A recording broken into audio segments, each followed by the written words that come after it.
Merci beaucoup. Ce sont des sentiments de satisfaction, de joie, de fierté d'être choisi l'homonyme de cette promotion. C'est un choix qui a beaucoup de critères dont j'ignore. Ces critères ont été mieux connus par eux, ce qui fait que jusqu'à l'heure où je vous parle, je ne me retrouve pas dans ce choix.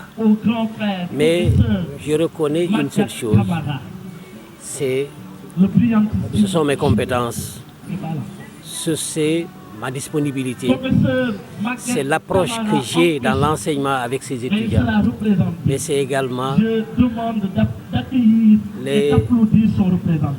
l'encadrement que j'ai eu avec tous ces étudiants, du début jusqu'à la fin, dans les stages pratiques, dans le service à la communauté, mais également dans les enseignements, ce qu'on appelle les formations médicales continues.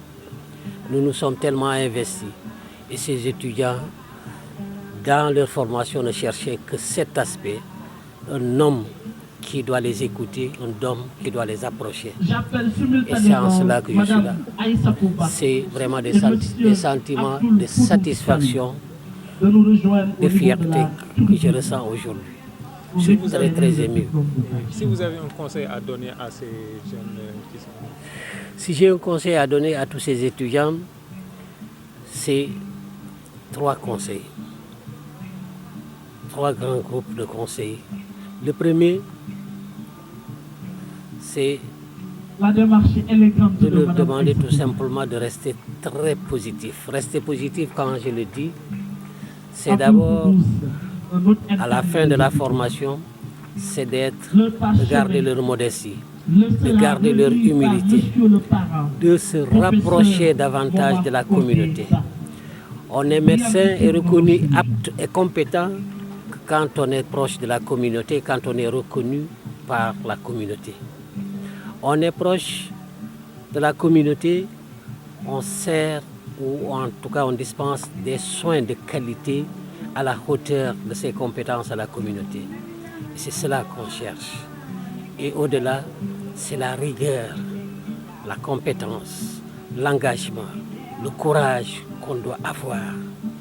On est reconnu encore un bon médecin, compétent, qui dispense des soins de qualité quand on est entouré, disons, d'une communauté qui profite de ses compétences.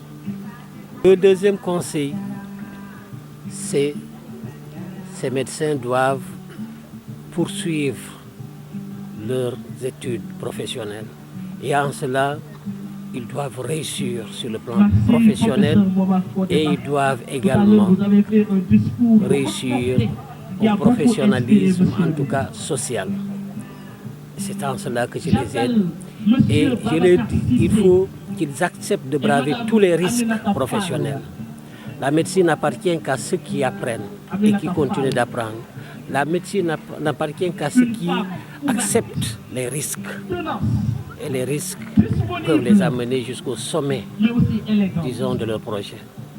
Le troisième conseil, c'est qu'il faut qu'ils soient convaincus de ce qu'ils sont et qu'ils restent de bons croyants. De bons croyants. C'est-à-dire qu'ils mettent avant tout projet le bon Dieu à côté. Et qu'ils sachent que le bon Dieu est là pour tout le monde et qu'il est prêt à accompagner toute personne qui souhaiterait aller très loin. C'est en cela que je les donne comme conseil.